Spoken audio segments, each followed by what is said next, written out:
Армысыздар тыңдармандар, арнама қош келдіңіздер. Бізде бүгін жаңа әңгіме сабақ болар деген ойменен осы әңгімені таңдадым.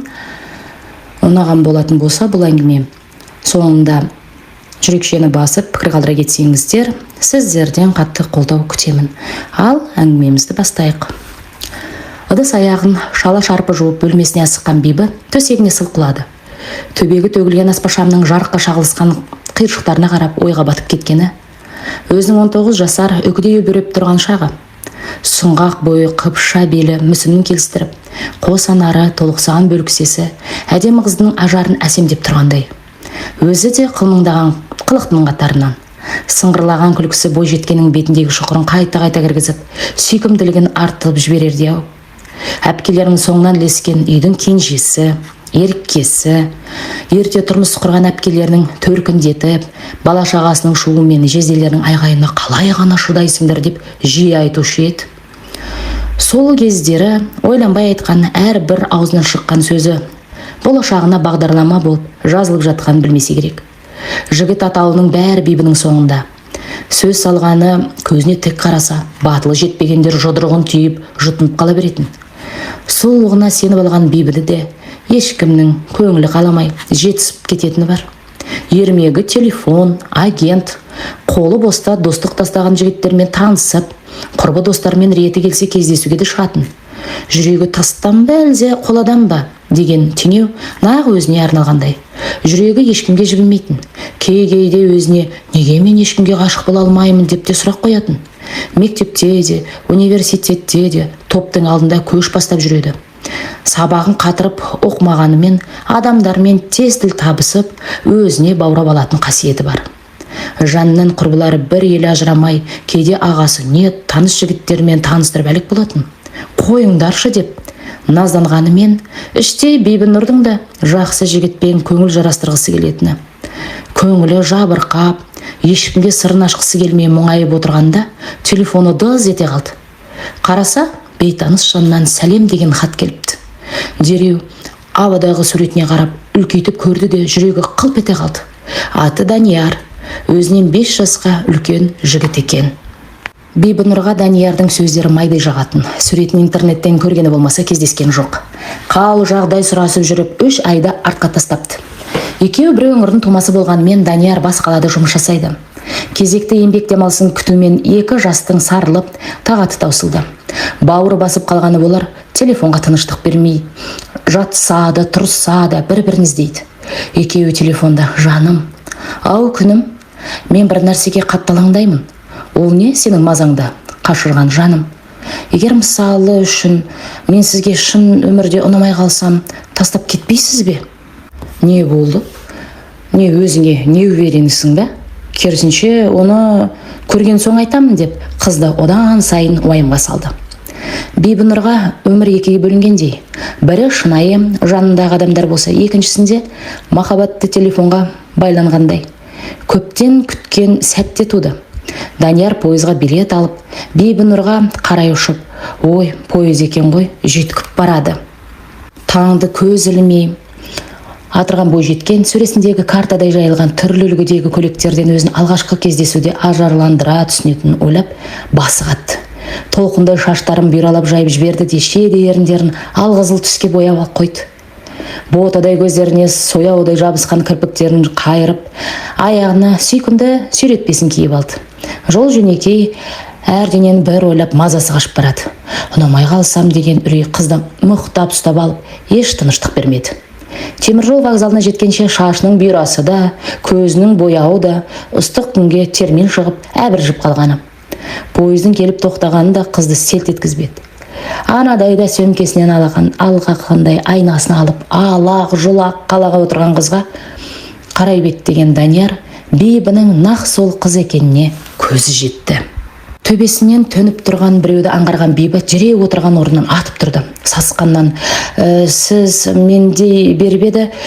Жігіт бой жеткенді құшағынан қысып алды. Екеуі үнсіз ұзақ тұрды. Кеудесінен ыршып кетердей болған жүректері жұтқыншаққа тірелген әлде бір сезім қысып барады. Данияр, жаным, Сен мен ойлағаннан да ерекше екенсің, деді тұнық қара көздеріне қарап. Қыздың тілі байланып, бейне бір махаббаттың вальсіне ырғалып билегісі келетіндей. Алғашқы кездесудің аты болмаса, екеуі бұрыннан таныс секілді. Көздерінен от лаулап, махаббаттары жанып барады. Ғашықтар қол ұстасып, ығы-жығы адамға қарамастан бір-біріне еркелеп келеді. Бұлардың ол әрекетін ерсі көрген ешкім жоқ. Қайта екеуіне сүйісіне қарап, сырттарынан бақыт тілеп бара жатқандай. Анасы: балам, сүйгенің, ұнатып, көздесіне басып жүргенің болса айтсаңшы. Құда түсіп сыға салайық. Жас емессің. Сенің қатарының алдының балалары мектепке барып қалды уже. Сендер маған әкелерінің аманатысыңдар. Бейшара әкең тірі болғанда, мен бұлай сендер үшін ұйқы көрмей, уайымдамас па едім, деп жиі өкініп отыратын. Тағдырға шара нешік, балалары жас еді. Әкелері 49 жасында мәңгілік сапарға аттанып, барлық жүкті Мақпалға тастап кете барды. Бір айлығы шайлығына жетпей, 4 баланы арыс үйреді, бері тартты. 2 қыз ұзатылып, Даниярдың кезі кеп қалған. Мақпал апа да бұрынғыдай емес. Үй шаруасын алып, іліп алар келінді көптен армандап жүр. Данияр құр қарап жүрген жоқ. Әскерден келген бойы жұмысқа орналасып, өз күшімен үй көтеріп, анасын жаңа үйге көшіргісі келетін. Көке, жәкеге қараған заманда өз күшімен көтерілуі қиынның қиын емес пе? Әйтпегенде, рең басы келіскен сымбатты жігітке осы уақытқа шейін қыз қырқын ынтық болмады деймісіз? Қыздарының құлпырып, мың құбылып жүрген бибінің ата-анасы да аңғарып жүр. Бағы жанып, жақсы жерден құдалар болғанын қалайды ғой оларда. Бибіден алдыңғы 2 қыздың барған жерлер бай, қуатты, дәулеті асып тасқан жандар. Бұл қыздың да әпкелері сияқты қамнен қаперсіз өмір сүрген армандайтын атана Даниярға қалай қарайды екен? Данияр бибіге күн санап ғашық бола бастағандай. Екеуі егіз қозыдай бір көрмесе бір-бірін тұра алмайды. Ессіз сүю деген сол болса керек, көздері тегі махаббатты ғана көрді. Анасы Бибінұрдың өзгеріп жүрген сезетін. Сонда да өздеріне лайықты құдаларды іздеп, қызына не бір жекжаттың балаларын айтудан таймады. Рас сұлу, тұрмысы жақсы ата-анасы қызметтегі бойжеткенге айттырушылар жетіп артылатын. Бірақ Бибінұрдың көңілі тек қана Даниярда. Әке-шешесінің қыспағы күшейіп бара жатқан жігітіне жайлап айтып көріп еді. Ол да білек сыбана кірісе қоймады. Себебі сол, Данияр өзін кем санап, жесір әйелдің тұрмысы төмен ұлына кім қызын берер дейсің? Сонда да батылы шешім қабылдап, сүйіктісінің алдынан өтпек болды. Әкесінің қатал қабағына қарамастан, Бибі жігітінің қолынан ұстап, бірге жұмысына барды. Әкесі жігітке қарады да қызына: сен сыртта күт деп бұйрық берді. Тыпыршып бір орында тұра алмай, кезек-кезек тырнағын тістелеп тұрған Бибіні сырттан көргендер аяп барады. Басы салбырап шыққан жігітке әкесі: сен менің қызымның тең емессің. Сүйем, күйем деп миды ашытпай, ақмақ қылатын басқа ойыншықтап деп ойына келген айтып тастаған. Жігітті намыс өлтірді. Бибінұрдың жаным не болды деген шырылына қарамастан қолын сілкіп кетіп қалды. Әкесіне ашуы келген қызы дереу кабинетіне кіріп: әке, Даниярға не дедіңіз? Ол неге маған қарамай кетіп қалды? Кетсе, құрысын. Маған ондай қорқау күйеу бала керек емес. Есіңді жида, жасыңды сүрт. Көшедегі бірінші көрінгенге беретін менің қызым жоқ, деп айғайға салды. Көз жасын тия алмай еңіреп жылап көшеге шығып бара жатып, байқамай көлікте соқтығысты. Көшеде кептеліс, көліктердің қиқуы бүкіл көшені басына көтерді. Жедел жәрдем көлігі келіп, Бибіні дереу ауруханаға алып кетті. Артынан есіл-кесілі, шығасылы болып жеткен әкесі дәрігерлерден: қызым қалай, тірі ме деп қайта-қайта сұрай береді. Ауыр ота жасалып, 12 сағат ес-түссіз жатқан Бибінің бүкіл туыстары аурухананың дәлізінде тілеуін тілеп күтіп отыр. Бір кезде көзін әлсін ашқан Бибінұрды бірінші анасы байқады. Есінде ештеңе жоқ, ешкімді танымайым дегендей ыңғай танытып басын бұлғай береді. Әкесі еңіреп есік алдында тұр. Өзінің кінәсін сезініп қайта-қайта басын шайқайды. Бибінұрдың қалыпқа келуіне ұзақ уақыттар кетті. Данияр бұл уақытта өзгемен отау құрып, бақытты өмір сүріп жатқан сияқты көрінетін. Сүйіктісінің тым болмаса бір ретте жағдайын сұрап іздеп келмегені бәріне қызық. Бибінің оны ойлайтын шабасы болмады. Денесінің жарақатынан бөлек басынан қатты соқ қалған. Тіпті жақындарын есіне алу үшін ұзақ күресті. Тәні де, жаны да, миы да қатты күйзеліске түсті. Университеттегі оқуы жайына қалып, курстастарынан бір жалға артта қалды. Әкесі қызын емдету үшін барлығын салды. Қала берді қызының әрбір қилығынан жылағанына қосыла жылап өзін кінәлай беретін. Уақыт өте берді. Бибінің дені сауығып қатарға қосылды. Жасы да біразға таяды. Қатар құрдастары мен құрбылары шетінен отау құрып тұрмысқа шықты. Бибінің түрі солыңқы, қатты жүдеп, құр сүлдері қалған. Реңі бозарып, бұрындағыдай еркелеп, күлмейді де, сөйлемейді. Жүрегінің бір парасын жылып кеткендей әлде біреуді күтетін. Ол әрине сүйгені Данияр. Атап айтпаса да, жақын іздегенде түнде аласұрып, кейде жылап шығады. Ата-анасы қыздарын сыры мәлім жерге ұзатып, құтты орнына қондыруды ойлады. Бәлкім балалы болғанда есін жиып өмірге деген құлшынысы артар деген ойда болды. Кішкентайынан сөз байласып жүрген құрдасының ұлына қыздарын ұзатып, көңілдері жайланғандай күй кешті. Бірақ Бибінұрға бәрі нәрсе жетіспейтін. Әлде кімді іздеп жүрегі тағат таппайтын. Жолдасы мақсатқа да бәрібір секілді. Үлкендер келісімен қосқасын, ешбір сезімсіз үйленген жігіттің әйеліне деген ешбір сүйіспеншілік сезімі болмады. Сезімсіз некенің ешбір мәні жоқтай. Мақсаттың жатып шер жалқаулығы келіншегі түгілі ет жақындарын мезеткен. Қыз құмарлығы да тағы бар. Бибінұрдың денсаулығын сылтауратып басқалармен әуелікті әдетке айналдырған.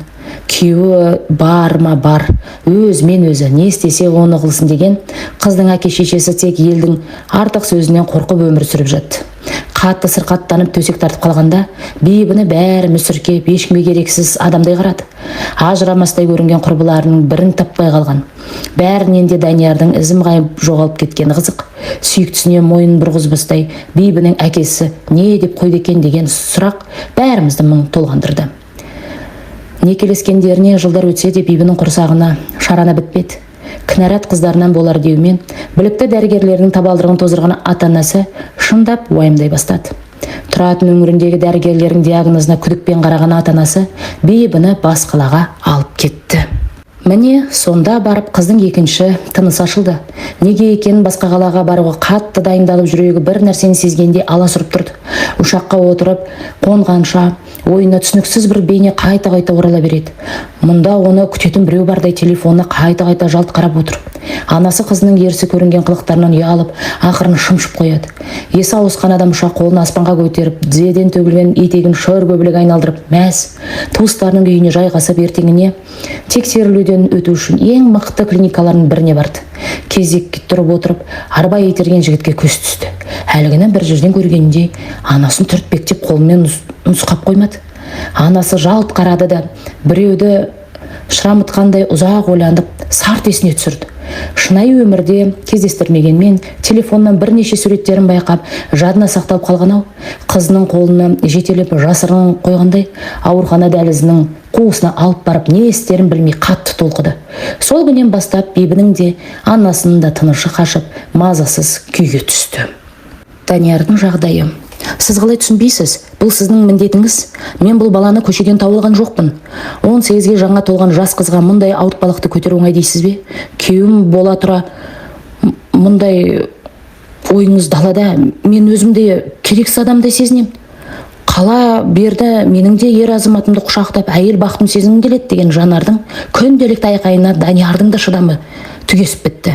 Ей, мен саған бесіктен белің шыға салып жігітпен жүр, төсектес бол деп айттым ба? Үйреттім бе? Сен маған қалай тигеніңді ұмытып қалған сияқтысың, Ұятсыздар, мен Даниярға мені зорла да өліп қал деген жоқпын. Менің де іздер сұрағым бар. Сол түні менің де көзімнен от, жүрегімнен жалын өшті. Аяғым ауырлап қалмағанда мен сізге тұрмысқа шығуға еш келіспес едім деп әдеттегідей өтірік жасын сүрткенсіп Жанар сыртқа шығып кеткен Даниярға ызаланып қалды. Екеуі үйленген күнді қарғыс атсын дейтін Даниярды түсініп көрейік. Бибінұрдың әкесімен кездескен күні туған бауырының талқаны таусылып өмірден өтті.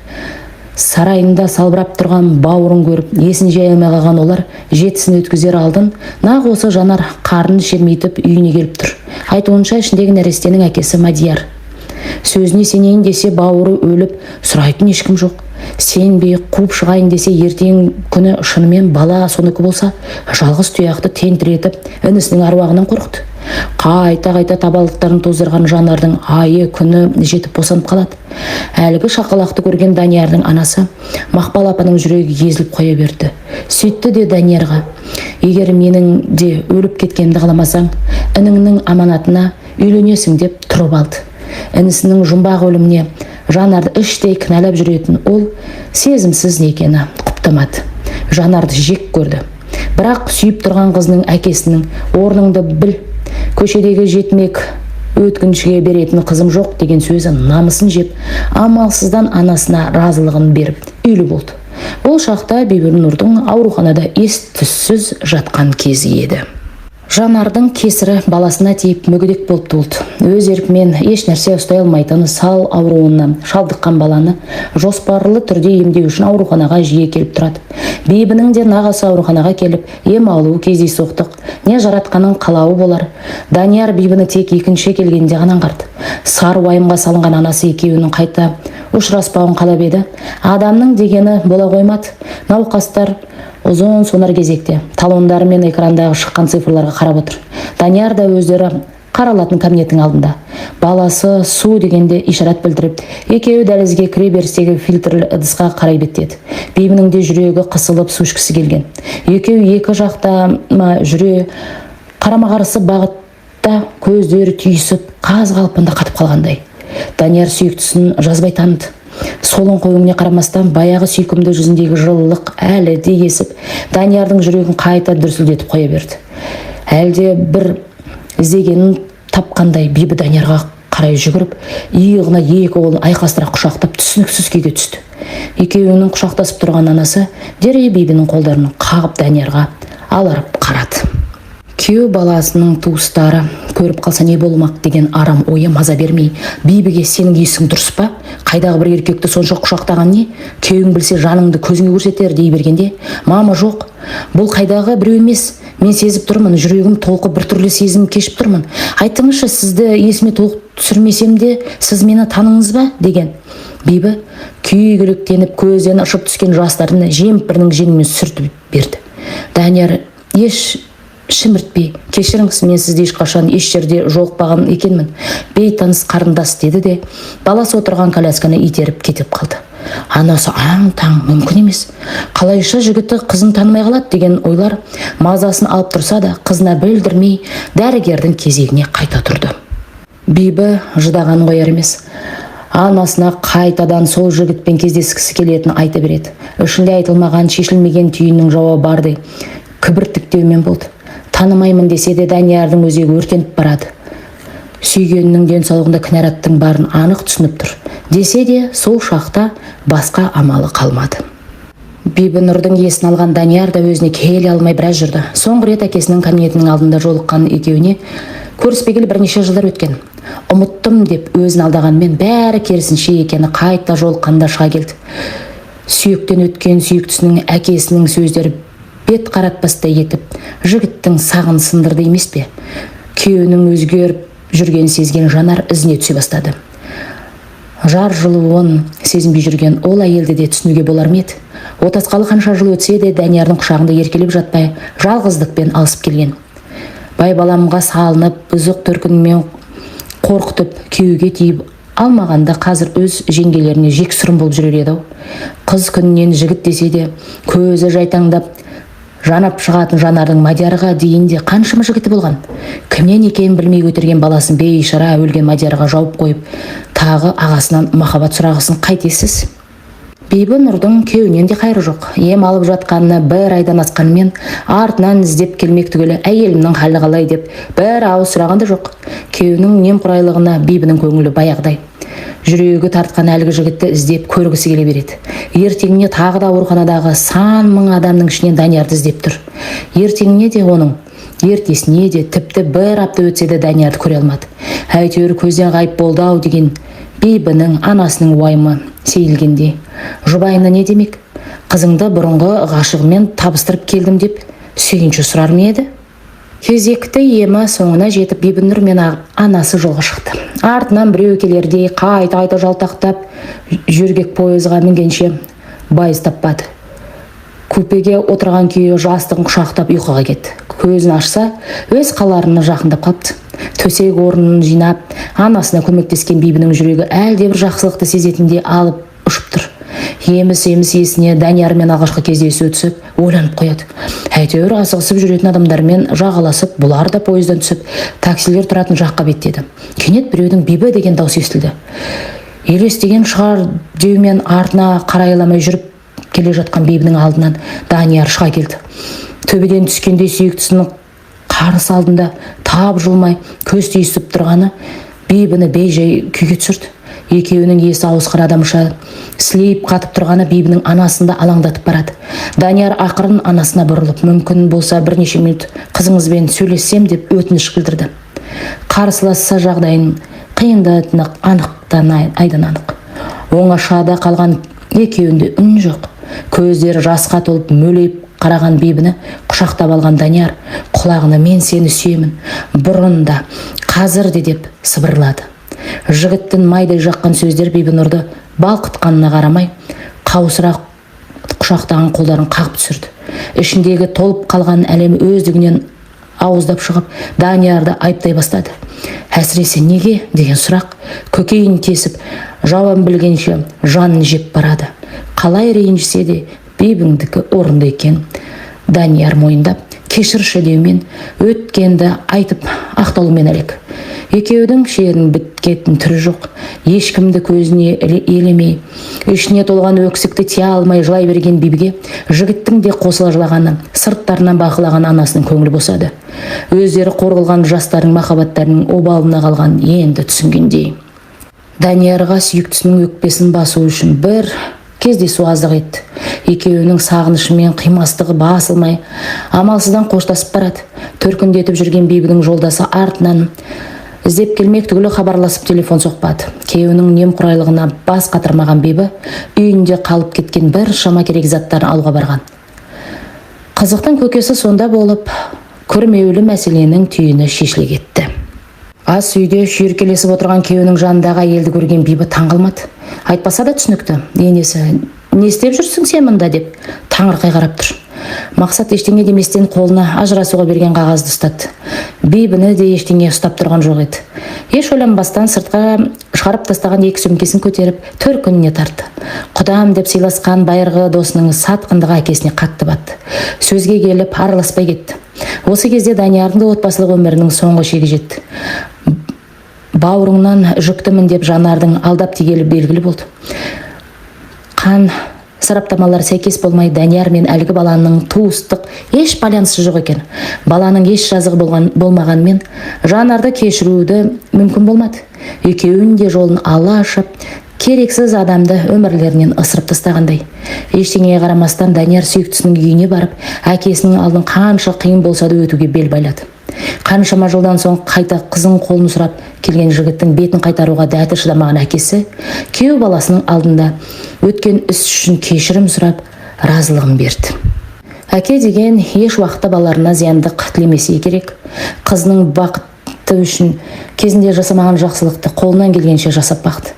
Енді міне нағыз келіндік өмірді әйел бақытын сезініп, шынайы отбасына қаншама сынақпен жеткен бибінің аяғы ауыр. Үй тірлігі бітіре бөлмесіндегі аспашамға үңілгенді ұнататын келіншегіне қарағанда ұнататын Даниярдың шынайы бақыт екенін байқалып тұратын. Даниярдың сүйіктісіне деген сезімі еш серпілген емес.